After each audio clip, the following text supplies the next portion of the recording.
should increase. And to that extent, we'd go along with it. Thank you. Could you describe the circumstances under which National Front members and others of similar views have been imprisoned for expressing their opinions on racial issues? What are the implications of this action?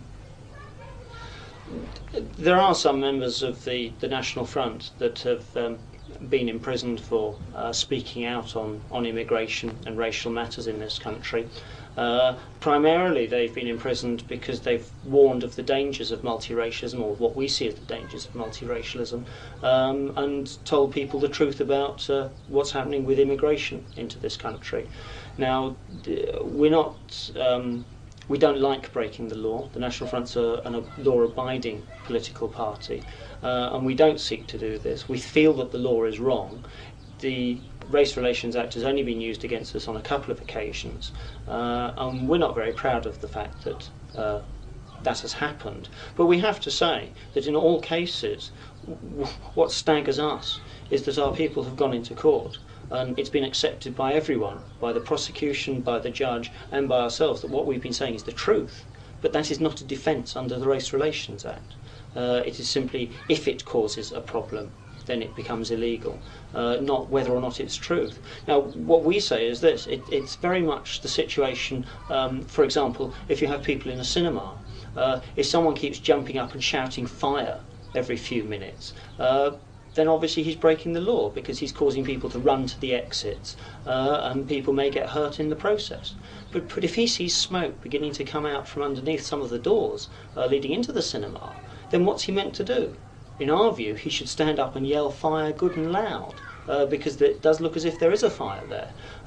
What the establishment in this country is saying is, yes, we can see a little bit of smoke coming under the door, but don't panic, don't worry, it'll go away, we're sure it'll go away, and anyone who stands up and yells fire, we're going to put in jail. That's how we see the situation. And while we will continue to seek to work within the law, we do believe the Race Relations Act is an appalling piece of legislation, and of course we would repeal it as fast as we could. Thank you. How would you seek to persuade an advocate of classical liberalism of the problems inherent in his or her position? If we're approached by people who believe in economic liberalism, we would largely ask them to look at the situation in Britain today, where after 13 years of Tory rule, where they've attempted to liberalise the economic situation, they've taken rules away from industry, there is no definite signs of benefits to the British people. We're seeing unemployment today still very high. And the real crunch is, we would tend to say to them, well, let's wait and see what happens. We're entering the European community fully. There's going to be full integration within that community. That is a massive liberalisation of our international trading agreements. Let's see what happens. If you're right, then everything's going to be wonderful. If we're right, there's going to be a lot more unemployment. We're going to have a permanent lower standard of living than you're going to see in Europe, because there'll be a drift of industry into the centre of Europe. We're certain that we're right. We're horrified that we are going into Europe in the way we are at the moment. And when the British people realise what's happened and what liberalising economic policy does in this country, we think they'll come flocking to us. So in an odd sort of way, we look at our entry into Europe as the last flourish of economic liberalism, a bit like the last flourish of the Cavaliers before King Charles had his head removed. We're not actually advocating that, but in economic terms we're looking for a lot of economics professors to be most upset when people start looking at distributism, looking at nationalism in this country, and looking at the alternative that we're offering. And we're certain that we're right. Right, thank you very much. That's 3 questions as we've got them. Yeah, there were just 1 or 2. The National Front advocates a policy of repatriation of all coloured immigrants currently living in this country. We would agree that it's not an ideal solution to the problem, but as we see it, there are 2 solutions. One is the one that we're advocating, the other one is simply to let the situation go on as it is now, and we believe that there is no evidence that racial violence is going to die away. We feel, on the contrary, that it is likely to increase in this country, and as a result we think if you're going to tackle the problem, it's got to be tackled head on. You can't just ignore it and let it slowly get worse and worse. That's what's happened in Northern Ireland. People have looked at the problem and done nothing, and it's got worse and worse.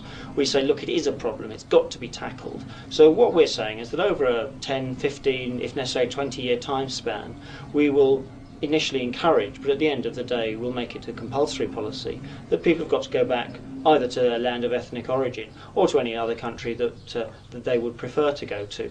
So we feel that is the only way of doing it. We also feel it's best for everybody, not just for the white British people, but also for the blacks in this country. They've often expressed their unhappiness living here, and there have been a number of opinion polls that have shown that really the only reason they're staying here is for economic reasons, because they're better off here. If we could simply reverse that, and of course bear in mind most of them only came to this country to better themselves, fully understandable, and in their position might well have done the same.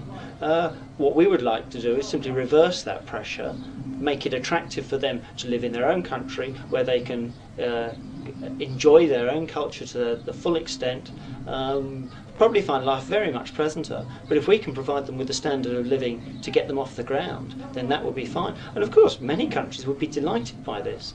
The idea of getting a whole class of doctors, lawyers, technicians back in countries in parts of Africa and Asia would be perhaps the best thing that we could do to help the third world in any case. So I think from all points of view our policy of repatriation is one that would be of benefit to everybody, and it would avoid the possibility of the nightmare of racial war, racial violence that we've seen explode in America only recently, and in Britain, in Brixton, in Liverpool and in the West Midlands over the last few years. I think our policy solves it. Everybody else just papers over it and hopes that somehow it'll go away, and there's no evidence that it will. I mean, should we The National Front was always against coloured immigration into this country because although we could well understand why black people wanted to come here, we felt that it was entirely wrong way of tackling the problem here. Various people, politicians including Enoch Powell of course, encouraged black people to come here for economic reasons to solve a labour shortage, and the real reason was to do the dirty jobs that British people didn't really want to do. We've always felt that this is a wrong way of tackling the problem, that what should actually happen is that you should pay people a good enough rate for a job to make sure that it is done. So that, for example, nurses have been complaining about their wages for the last 15, 20 years, and one reason their wages have been kept very low is because there's been an unending supply of cheap labour coming in from other parts of the world. Now, if that hadn't happened, I suspect today nurses would be very well paid and would have a much better training and professional structure for themselves, and the same is true of many other professions.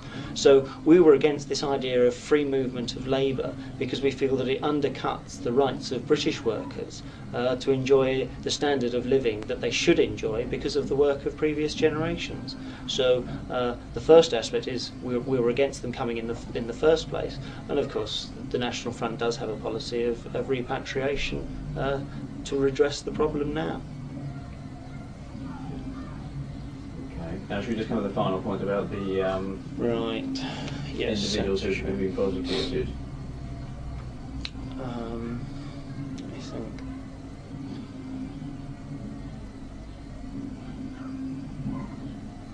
Yes. One aspect of the racial situation in this country, which to a certain extent makes us believe that we're right and that the politicians in Westminster tend to be wrong, is the nervousness of politicians about the race issue. Generally their unwillingness to talk about it, and over the last 10-15 years their decision to attempt to suppress any group such as ours that does speak out openly and loudly on that subject. And of course there have been several Race Relations Acts seeking to prevent us from expressing our views. Now they're couched in interesting language, but at the end of the day they stop us and other groups from telling the truth about the racial situation in this country. It's not a defence under the Race Relations Act to say that what you're saying is the truth. You can tell the truth and still be prosecuted and still be found guilty. And our editors of publications, of The Flag and of our other publications have been imprisoned